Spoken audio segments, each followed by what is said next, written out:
Assalamualaikum warahmatullahi wabarakatuh. Pada hari ini kita akan masuk ke pertemuan pertama, yaitu dengan materi pengantar farmakologi. Nah, di sini saya akan menjelaskan sedikit definisi dari farmakologi ini. Jadi kalau farmakologi itu terdiri dari dua suku kata, yaitu farmakon yang artinya obat atau racun dan juga logos artinya ilmu. Jadi farmakologi ini merupakan ilmu tentang penggunaan senyawa kimia sebagai obat untuk preventif, baik kuratif, baik rehabilitatif, diagnostik dan lain-lainnya. Tentunya mahasiswa semua mungkin pernah dengar apa itu preventif, kuratif, rehabilitatif ataupun diagnostik ya. Di sini saya akan menjelaskan untuk preventif itu adalah beberapa obat yang digunakan untuk mencegah terjadinya suatu penyakit.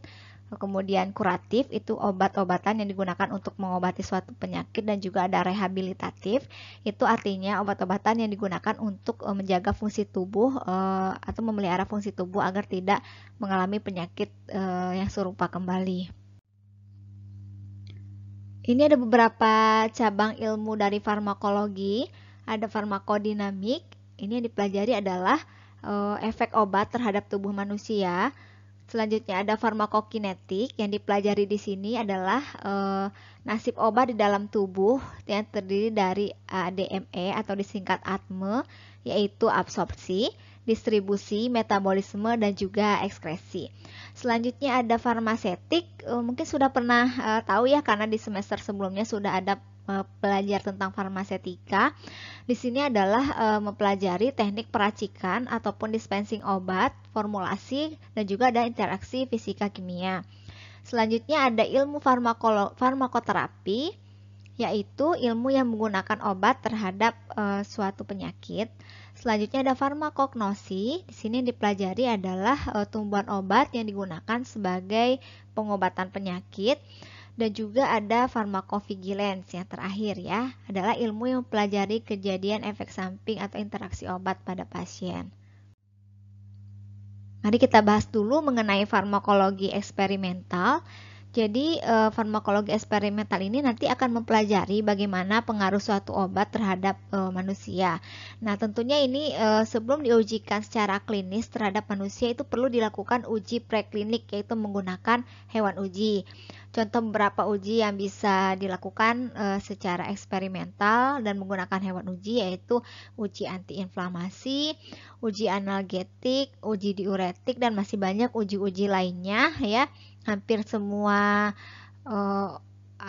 semua obat itu sebelum diujikan ke klinik itu harus melalui tahapan ini terlebih dahulu, yaitu uji preklinik ya, menggunakan baik menggunakan hewan uji ataupun bakteri ataupun virus dan sebagainya. Nah, ini farmakologi klinik. Di sini kan ini pelajari adalah efek obat pada manusia. Nah, ini dilakukan studi obat itu langsung kepada manusia, tentunya sudah melalui tahapan uji preklinik terlebih dahulu. Nah, ini tujuannya adalah mendapatkan dasar ilmiah untuk pengobatan obat. Ya.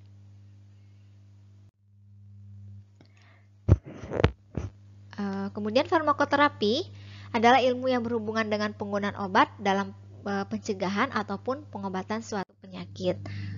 Toksikologi di sini adalah ilmu tentang senyawa-senyawa kimia yang dapat merusak bagi manusia dan hewan, yang mempelajari aksi berbahaya zat kimia pada sistem biologi. Nah, kita masuk ke konsep dasar dari farmakologi ini sendiri. Nah, di dalam obat ada yang dikenal dengan istilah zat aktif. Zat aktif adalah unsur dalam obat yang memiliki khasiat menyembuhkan penyakit. Jadi sudah pernah dapat ya di farmasetika, ketika kita membuat obat tentunya komposisinya, formulanya itu tidak hanya zat aktifnya saja, ada zat-zat tambahan lainnya seperti membuat tablet, ada zat pengisi, pelicin, penghancur, dan sebagainya. Nah, dari sekian banyak komposisi dari formula suatu obat, kan tidak semuanya itu bersifat aktif dan dapat menyembuhkan suatu penyakit. Nah, komponen atau senyawa yang memiliki khasiat menyembuhkan penyakit lah itu yang disebut dengan zat aktif. Saya akan menjelaskan mengenai penggolongan obat. Penggolongan obat ini secara garis besarnya ada dua, yaitu obat paten dan juga obat generik. Saya akan menjelaskan mengenai perbedaan dari kedua obat ini. Untuk obat paten, disebut paten jika obat ini dipasarkan pertama kali oleh produsen yang menemukan senyawa atau zat aktif obat tersebut melalui proses riset. Obat-obat ini umumnya dilindungi oleh paten yang berkisar 20 hingga 25 tahun sejak senyawa obatnya ditemukan dan dipatenkan.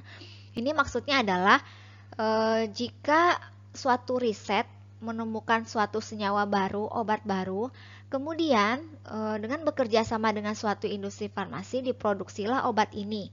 Ya, ini obat baru, jadi belum ada industri manapun yang memproduksi obat yang serupa karena baru pertama kali ditemukan. Kemudian oleh industri ataupun oleh ahli tersebut yang menemukan obat ini diuruslah izin patennya, ya, dan akan mendapatkan hak paten. Itu kisarannya cukup lama, 20 hingga 25 tahun. Nah, dalam masa paten ini, ya, misalnya 25 tahun, produksi ini produksi obat yang serupa tidak diperbolehkan oleh industri lain. Jadi hanya ada satu industri yang memproduksi obat ini karena industri tersebut memiliki hak paten dari obat ini gitu. Jadi gitu, tidak boleh ada obat lain, tidak boleh ada industri lain yang memproduksi obat yang serupa.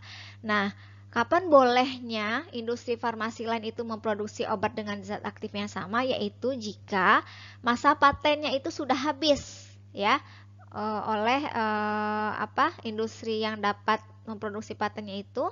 Kemudian masa patennya sudah habis sehingga industri lain boleh memproduksi obat yang serupa. Itu yang dikenal dengan obat generik. Nah, obat generik itu dibagi menjadi dua lagi. Ada generik berlogo dan juga ada generik bermerek. Ya, ini juga berbeda.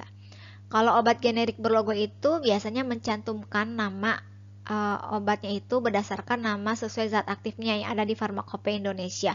Kemudian ada logo generiknya, ya, yang lingkaran, ada garis hijau, ada tulisannya generik. Itu adalah obat generik berlogo. Dan kalau obat generik bermerek adalah obat yang memiliki nama dagang, ya, itu generik bermerek.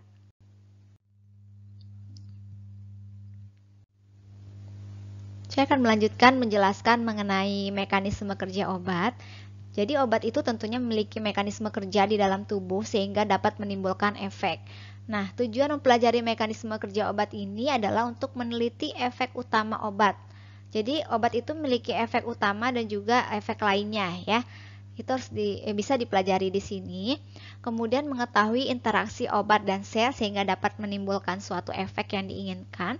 Dan juga mengetahui urutan peristiwa, spektrum efek, dan respon yang terjadi.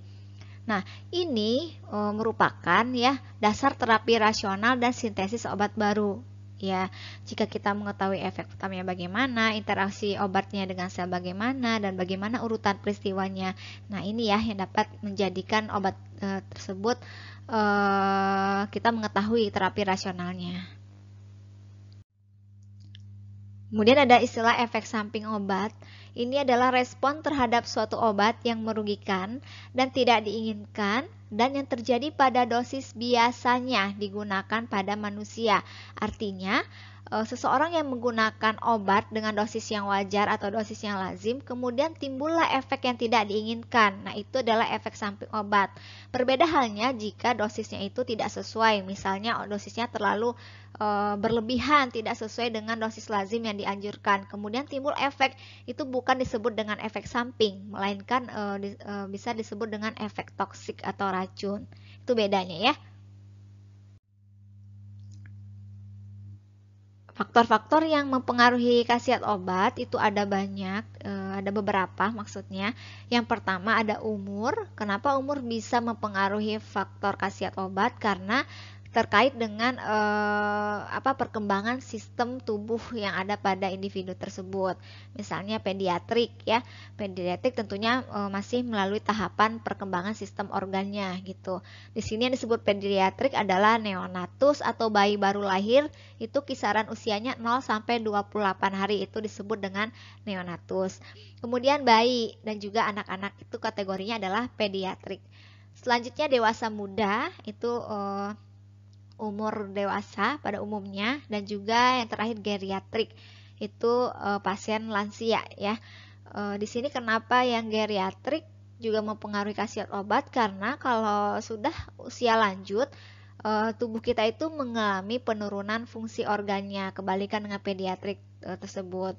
Ya, jadi ada kaitannya dengan khasiat obat. Yang kedua, selain umur ada seks atau jenis kelamin, ada pria dan wanita. Ini kaitannya dengan pengaruh hormon yang ada pada pria dan wanita, karena ada obat-obatan yang berpengaruh terhadap kadar hormon yang ada di dalam tubuh gitu. Selanjutnya, kondisi klinis tertentu seperti ibu hamil dan menyusui, pasien dengan insufisiensi ginjal. Insufisiensi itu artinya adalah penurunan fungsi ginjal. Yang ketiga, pasien dengan insufisiensi hati dan lain-lain ya, penurunan fungsi hati. Nah, ini bagaimana pengaruhnya nanti akan dijelaskan di materi farmakokinetik dan farmakodinamik di minggu berikutnya ya. Yang keempat, terdapat interaksi obat, karena tidak semua penyakit diberikan obat dalam sediaan tunggal. Ada beberapa penyakit yang harus diberikan dengan kombinasi obat, artinya lebih dari 2 macam obat ya. Nah, itu tentunya tidak semua obat itu aman jika digunakan secara bersamaan. Ada beberapa yang terjadi interaksi obat dengan obat, bahkan obat dengan makanan gitu. Itu juga mempengaruhi khasiat dari suatu terapi atau obat. Selanjutnya yang kelima, variasi respon obat secara individu. Jadi belum tentu respon yang sama akan muncul terhadap penggunaan obat yang sama. Itu juga tergantung dari respon dari individu tersebut yang menerima obat. Selanjutnya saya akan membahas mengenai drug related problem atau lebih familiar disingkat dengan DRP atau DRPS. Ada 8 kategori di sini. Ya, arti dari drug related problem itu adalah masalah-masalah terkait penggunaan obat terhadap pasien. Satu, yaitu indikasi yang tidak ditangani. Artinya ada indikasi, misalnya pasiennya memiliki gejala demam, tapi tidak mendapatkan obat antipiretik atau obat demam, itu bisa dikategorikan sebagai DRP. Yang kedua, pilihan obat yang kurang tepat, misalnya suatu obat pasiennya mengalami kontraindikasi dengan obat tersebut, kemudian diberikan obat tersebut terhadap pasien yang memiliki kontraindikasi. Yang ketiga, penggunaan obat tanpa indikasi. Pasiennya dapat obat, tapi sebenarnya obat tersebut tidak untuk mengobati salah satu gejala yang dialami pasien. Contohnya pasiennya tidak demam, tapi diberi obat antipiretik gitu ya. Padahal tujuannya bukan untuk mengobati gejala ataupun mencegah dari gejala yang ada pada pasien tersebut. Yang keempat, dosis terlalu kecil, ini jelas di bawah dosis lazim. Kemudian dosis terlalu besar, ini di atas dosis lazim. Yang keenam, reaksi obat yang tidak dikehendaki ADRS, salah satu contohnya terjadinya reaksi efek samping obat pada pasien. Yang ketujuh, interaksi obat, ya bisa obat dengan obat dengan makanan, ataupun obat dengan hasil lab. Yang kedelapan, gagal menerima obat, ya. Di sini bisa jadi pasiennya sudah memeriksakan diri ke dokter, kemudian mendapatkan resep, tapi karena faktor ekonomi barangkali pasiennya tidak dapat menebus obat atau kejadian lain sehingga pasien tidak menebus obat. Nah, itu artinya pasien gagal menerima obat, gitu ya. Nah, di sini ada 8 kategori drug related problem yang harus diketahui. Sekian penjelasan mengenai konsep-konsep dasar farmakologi. Mudah-mudahan dapat diikuti oleh semuanya. Assalamualaikum warahmatullahi wabarakatuh.